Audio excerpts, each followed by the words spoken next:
Assalamualaikum warahmatullahi wabarakatuh. Bismillahirrahmanirrahim. Wala haula wala quwata illa billah. Pada hari ini kita akan membahas mengenai sistem jaminan halal. Di Universitas Trunojoyo Madura, tepatnya di Halal Center, ada beberapa program studi yang mendukung kegiatan-kegiatan Halal Center. Salah satunya adalah program studi teknologi industri pertanian, di mana di program studi tersebut ada beberapa mata kuliah yang memang dikhususkan untuk mendukung produk halal, dalam artian dalam mendukung sistem jaminan halal di suatu produk, terutama di industri pertanian secara umum. Di teknologi industri pertanian ada mata kuliah namanya sistem jaminan halal, di mana di dalam mata kuliah tersebut kita akan membahas beberapa hal, mulai dari pengertian, kemudian paradigma sertifikasi halal, sampai membahas mengenai bagaimana menganalisis titik kritis keharaman sebuah produk di produk-produk pertanian secara umum. Nah, produk-produk pertanian secara umum itu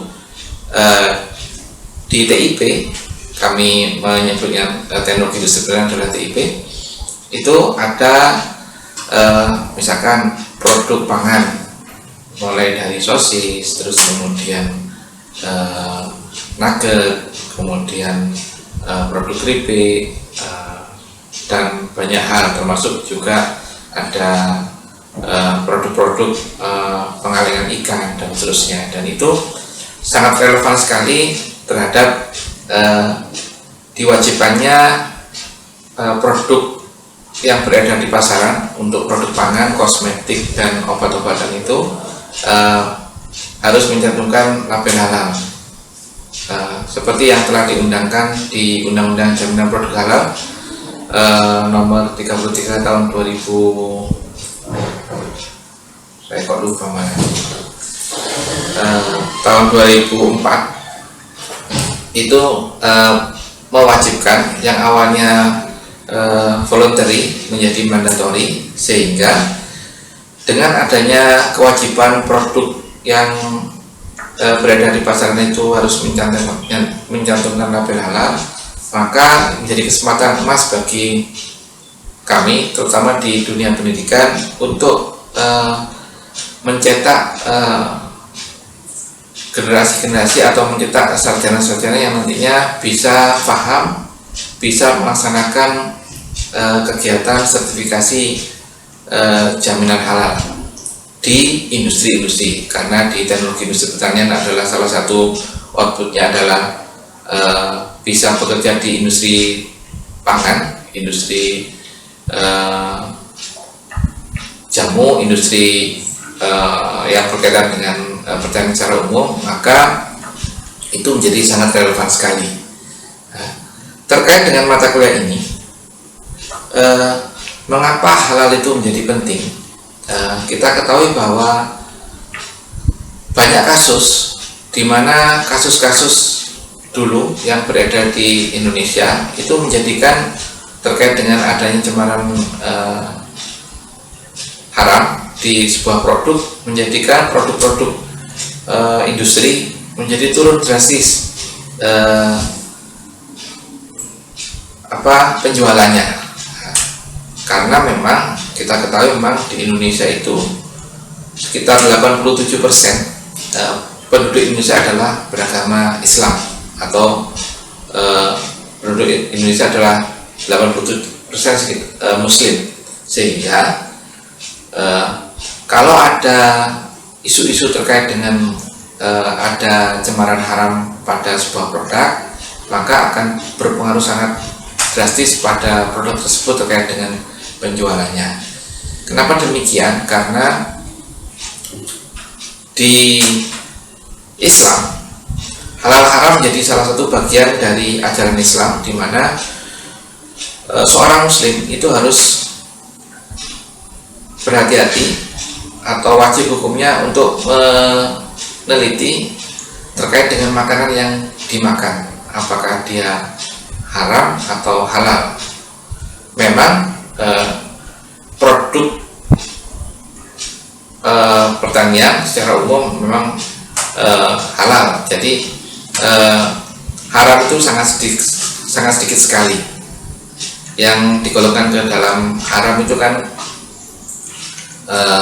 ada yang di dalam Al-Quran itu kan ada babi, terus kemudian darah, kemudian hewan yang tidak disembelih secara Islami atau syariat Islam, terus kemudian bangkai hewan produk yang terkena najis. Jadi seperti itu. Sebenarnya tidak banyak, tetapi walaupun tidak banyak, ternyata banyak sekali produk-produk turunan dari hewan yang haram itu masuk ke produk yang awalnya halal. Misalkan bisa berasal dari emulsifiernya, bisa dari bahan baku utamanya, misalkan contoh kalau misalkan sosis, misalkan ya, sosis bahan baku utamanya adalah ayam, misalkan sosis ayam. Ayam kan awalnya kan merupakan salah satu hewan yang halal kalau dimakan, kalau disembelih secara Islami. Tapi akan lain cerita kalau misalkan ayam tersebut ternyata disembelih secara tidak Islami, sehingga walaupun sama-sama ayam, tetapi produk akhirnya itu menjadi haram kalau tidak disembelih secara Islami. Itu dari sisi prosesnya. Tapi yang saya sampaikan tadi, ada banyak produk turunan dari babi itu yang mencemari produk-produk pertanian secara luas. Kenapa? Karena memang banyak produk turunan dari babi itu kalau saya mencatat lebih dari 20 produk turunan lebih yang biasanya mencemari produk makanan. Bisa berasal dari mana ini? Dari jeroannya, kemudian dari dagingnya, dari tulang, dari bulunya. Nah, itu di luar negeri itu sangat sangat banyak karena diproduksi secara massal. Kenapa diproduksi secara massal? Karena memang di luar negeri itu industri-industri peternakan babi itu sangat banyak sekali. Yang dimanfaatkan di luar negeri itu hanya sebatas untuk konsumsi, itu hanya sebatas dagingnya saja. Karena jumlah populasinya itu sangat banyak sekali, maka tentunya waste dari tulang, waste dari kulit, dan dari jeroan dan seterusnya itu yang tidak digunakan sebagai produk utama, maka waste-nya itu sangat banyak sekali. Nah, karena sangat banyak sekali, maka waste itu agar lebih bermanfaat biasanya diolah lebih lanjut. Diolah lebih lanjut itu menjadi banyak produk-produk turunan yang biasanya bisa dimanfaatkan untuk memperbaiki tekstur, memperbaiki fisik dan seterusnya di produk-produk makanan. Nah, dengan adanya bahan tambahan yang berasal dari babi itulah, maka produk yang awalnya halal menjadi haram karena tercemar oleh produk turunan dari babi. Seperti saya contohkan di sini, misalkan dari babi itu produk turunannya misalkan dari usus. Nah, usus itu biasanya dimanfaatkan untuk casing sosis misalkan. Walaupun sekarang ada teknologi yang baru bahwa casing itu tidak hanya dari usus aja, tetapi sudah banyak yang berasal dari edible film atau plastik yang nantinya itu bisa digunakan sebagai selongsong. Terus kemudian tulang, misalkan tulang, karena waste-nya untuk peternakan babinya sangat banyak, maka tulang yang dihasilkan juga sangat banyak sekali kan. Nah, tulang itu ternyata bisa dimanfaatkan untuk berbagai macam. Bisa digunakan untuk gelatin. Jadi diproses lebih lanjut, tulang itu bisa menjadi gelatin, produk turunannya. Nah, gelatin ini biasanya dimanfaatkan sebagai stabilizer, sebagai pelembut, sebagai cangkang kapsul, sebagai zat tambahan untuk membuat jam atau selai dan seterusnya. Itu kita juga menerangkan bagaimana seorang penyembelih hewan itu harus dibekali oleh keilmuan terkait dengan bagaimana menyembelih hewan secara islami. Nah, seperti itu. Memang endingnya di kami itu nanti akan mencetak seorang auditor yang handal, yang mengerti terkait dengan halal haramnya sebuah produk, yang nantinya auditor internal ini bisa masuk ke dunia industri, baik industri besar maupun industri kecil, sehingga tantangan untuk melakukan proses sertifikasi produk pertanian secara umum kan sangat besar sekali, sehingga diharapkan dengan adanya tambahan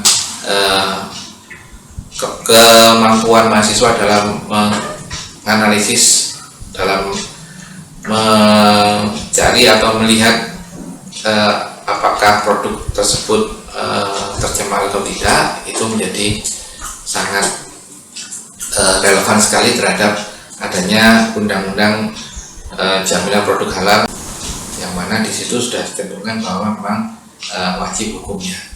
Apalagi sekarang untuk produk-produk UKM itu kan kemarin terkendala adanya pembiayaan, tapi sekarang dengan adanya Omnibus Law itu di situ sudah disampaikan bahwa untuk produk-produk UKM pembiayaannya adalah gratis. Jadi semakin banyak nanti UKM-UKM yang merasa perlu untuk melakukan proses sertifikasi. Nah, terkait dengan proses sertifikasi ini juga mahasiswa di kami itu juga terutama di dalam mata kuliah ini juga dibekali terkait dengan bagaimana kemampuan melakukan proses sertifikasi. Nah, sertifikasi kan sifatnya adalah administratif. Nah, proses sertifikasi ini nantinya kalau seorang mahasiswa itu sudah menguasai bagaimana proses sertifikasi ini, kalau dia terjun di lapangan, terjun di pabrik, terus kemudian terjun di UKM, maka bisa membantu proses sertifikasi tersebut, sehingga nanti tujuan agar seluruh produk yang ada di pasaran, terutama produk pangan itu bersertifikasi halal, itu akan tercapai. Kemampuan ini karena di teknologi industri pertanian itu juga dibekali terkait dengan analisis produk, analisis komponen yang berada di dalam sebuah produk pangan, maka di situ juga kami memberikan tambahan ilmu atau wawasan dan kemampuan untuk mahasiswa melakukan proses analisis, di mana di dalam proses analisis itulah maka kita akan mengetahui titik-titik kritis mana di dalam sebuah proses produksi itu yang kemungkinan bisa mencemari sebuah produk menjadi jadi haram produknya. Nah, saya contohkan misalkan untuk titik kritis di bahan hewani, misalkan ya produk-produk hewani itu memang menjadi titik krusial untuk produk hewani. karena bahan bakunya kalau tidak diteliti secara baik, bahan bakunya saja bisa haram, karena walaupun hewan yang disembelih hewan yang termasuk digolongkan dan hewan halal.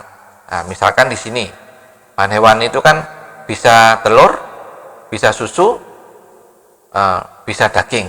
Nah, daging itu tentunya didapatkan dari hewan yang disembelih kan. Nggak mungkin kan kalau hewan itu diambil dagingnya tapi tidak disembelih terlebih dahulu, kan nggak mungkin. Nah, jadi seperti itu. Jadi penyembelihannya itu harus benar-benar diperhatikan. Nah, kalau sudah disembelih secara Islami, maka analisis berikutnya itu yang perlu dilihat adalah apakah daging yang sudah didapatkan dari proses penyembelihan secara Islami itu dilakukan proses lebih lanjut, misalkan dilakukan proses pemasakan atau apa. Nah, dari situ, atau dilakukan proses misalkan ada bahan tambahan, misalkan ada zat perasa atau adanya penambahan pewarna atau yang lainnya. Nah, bahan-bahan tambahan tersebut itu juga harus dianalisis. Apakah bahan-bahan tersebut itu ada kemungkinan cemaran dari produk-produk yang non halal. Nah, bisa jadi bahan tambahan atau BTP tersebut juga berasal ada cemaran produk-produk yang haram. Nah, kalau ada cemaran ini, maka kalau dicampurkan, di mix gitu ya, maka produk yang dihasilkan misalkan sosis gitu ya, sosis misalkan ayamnya dipotong secara Islami, tetapi misalkan di situ ada penambahan stabilizer atau emulsifier. Nah, emulsifiernya berasal dari produk-produk gelatin. Nah, gelatinnya itu dari dari babi misalkan. Nah, itu akan menjadi haram hukumnya. Nah, dan kalau kita telusuri secara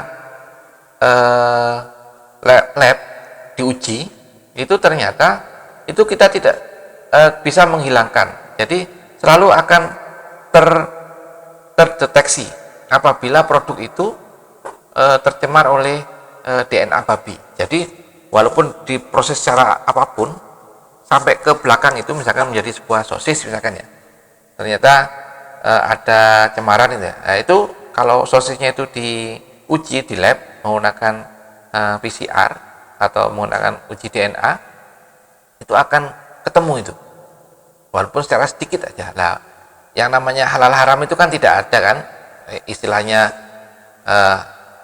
ini produk halal 90%, itu kan tidak ada kan. Yang namanya halal itu kan 100%. Oleh karena itu kalau cemaran sedikit saja, maka menjadi produknya adalah tidak halal.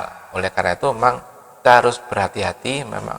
Memang dewasa ini karena banyaknya industri-industri turunan dari babi, maka kita juga harus waspada dan harus care, karena kadang-kadang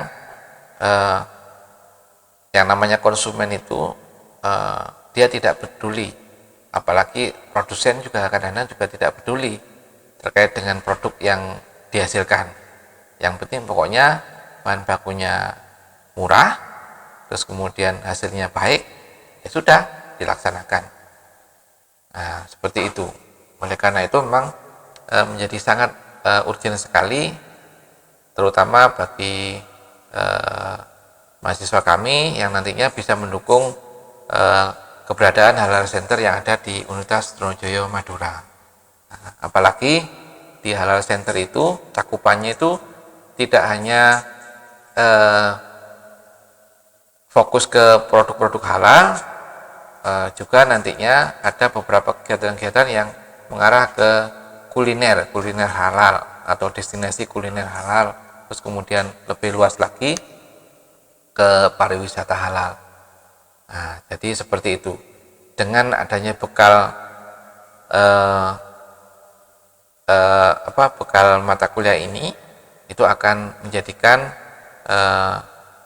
tujuan berdirinya Halal Center yang ada di UTM ini yang digawangi oleh Fakultas Keislaman itu menjadi lancar.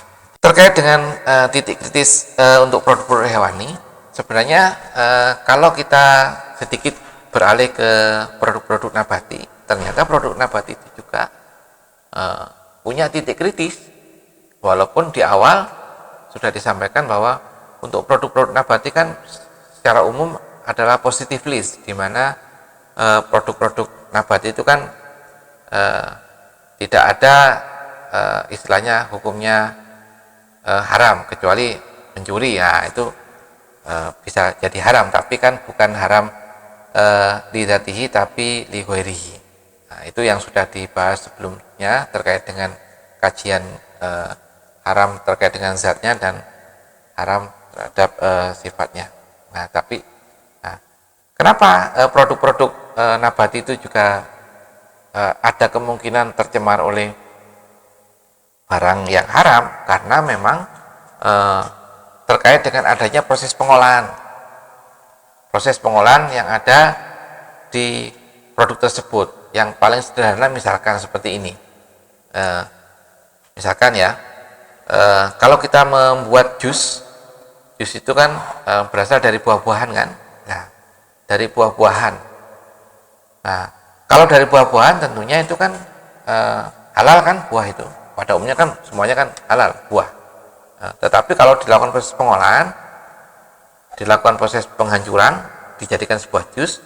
Nah, jus ini kadang-kadang agar dia tampilannya menarik, kadang-kadang ditambahi bahan-bahan tambahan yang fungsinya untuk membuat tampilannya lebih menarik. Misalkan dari sisi campuran, misalkan ya, kadang-kadang kalau kita biarkan secara lama kan, kalau jus itu lama-lama kan mengendap. Nah, agar dia tidak mengendap, maka ditambahilah emulsifier. Nah, emulsifier kita harus lihat emulsifiernya itu dari apa atau dari produsen mana. Nah, kita juga harus hati-hati terkait dengan hal tersebut. Belum lagi misalkan gula yang dihasilkan, kan tentunya untuk jus itu kan kadang kan ditambahkan gula. Nah, gula itu juga potensi tercemar oleh bahan yang berasal dari turunan babi itu ada. Dari mananya? Nah, ternyata ada beberapa kajian bahwa dalam proses membuat sebuah gula itu kan ada tahapan, istilahnya tahapan untuk membersihkan gula itu dari kotoran. Nah, tahapan untuk membersihkan gula dari kotoran itu kan biasanya menggunakan arang aktif. Nah, arang aktif itu kalau di Indonesia itu kadang-kadang kan menggunakan tempurung kelapa. Tapi tempurung kelapa kan tidak banyak produksinya. Nah, tempurung kelapa bisa jadi digantikan oleh arang aktif yang berasal dari tulang. Nah, tulang, nah lebih lanjut, kalau misalkan dia impor dari luar negeri misalkan ya, nah, kita harus telusuri bahwa tulang yang dibuat menjadi arang aktif itu berasal dari tulang apa ini. Nah, kalau dari tulang babi tentunya akan menjadi najis kan. Nah, pada saat dia digunakan untuk menyaring larutan gula yang sebelum dijadikan kristal gula itu, maka kristal gulanya akan tercemar barang najis.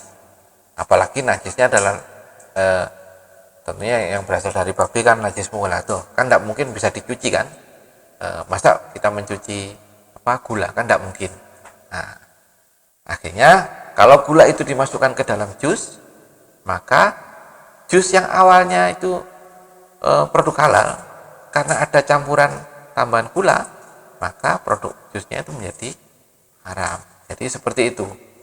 Jadi walaupun dia nabati, tapi kalau dia ada proses pengolahan, maka harus dilihat apa aja yang menjadi bahan tambahan dalam proses pengolahan tersebut. Nah, jadi seperti itu.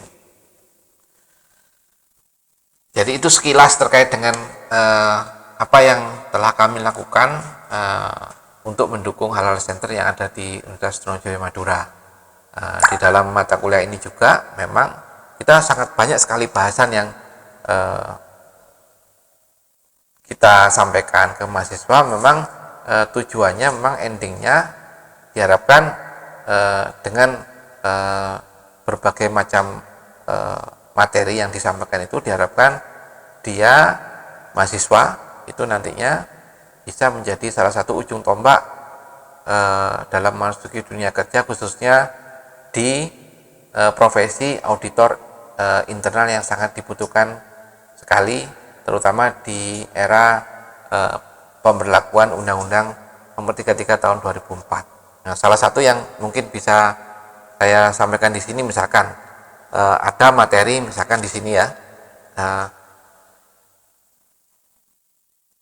kajian fikih. Nah, kajian fikih ini memang kita berkolaborasi dengan FKIS karena kami memang tidak dalam posisi paham terkait dengan kajian fikihnya, maka kita mendatangkan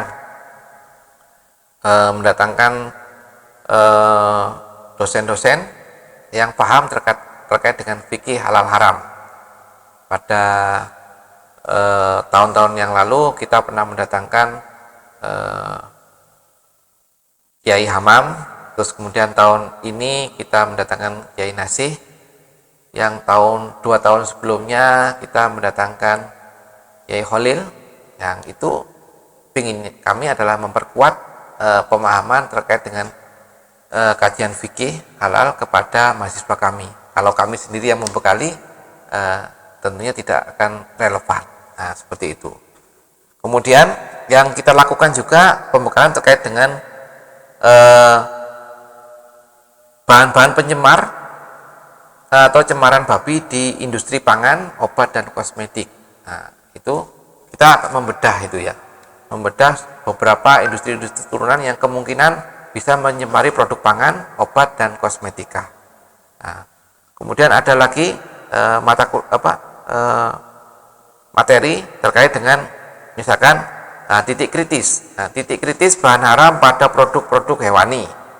Titik kritis bahan haram pada produk-produk nabati.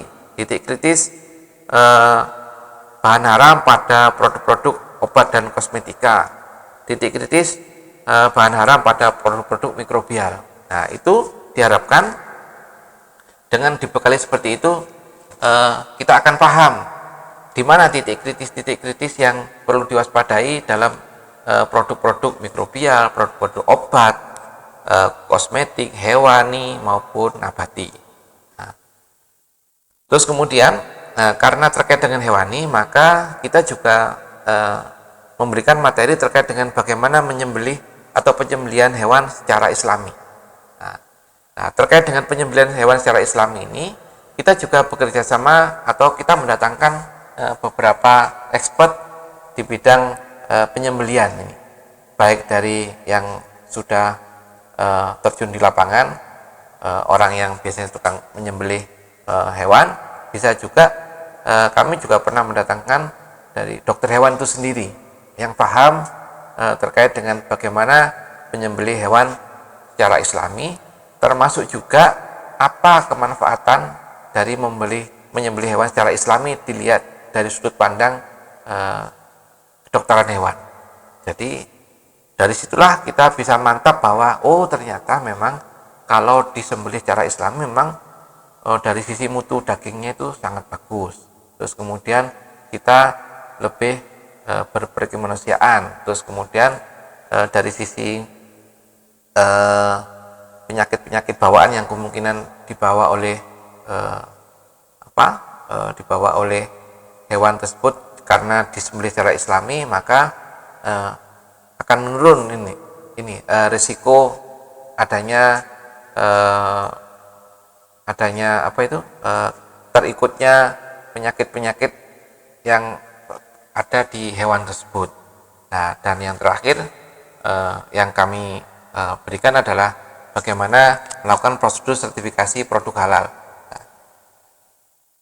Kita juga kalau yang di sini karena kita tidak terlalu paham terkait dengan prosedur sertifikasi, maka kita biasanya mendatangkan juga expert di bidang atau orang-orang yang ahli dalam prosedur sertifikasi itu. Nah, biasanya yang sudah kita lakukan itu kita mengundang dari LP POM. LP POM karena beliaunya sudah bertahun-tahun di bagian sertifikasi, maka menjadi expert lah kalau mereka yang menjelaskan bagaimana prosedur sertifikasi. Selain itu juga nantinya diharapkan dengan kita mendatangkan expert tersebut, pada saat kita melakukan sertifikasi itu akan lebih gampang. Nah, ini kebetulan minggu depan Halal Center Universitas Trunojoyo Madura akan mendatangkan expert yang dari BPJPH, Badan Penyelenggara Jaminan Produk Halal. Kalau tidak salah kita akan mendatangkan Pak Mas Tuki selaku di bagian sertifikasi, yang mana dengan begitu kita akan tahu sebenarnya langkah-langkah atau tahapan dalam proses sertifikasi itu seperti apa, yang nantinya diharapkan bisa mempermudah kalau misalkan kita terjun ke lapangan.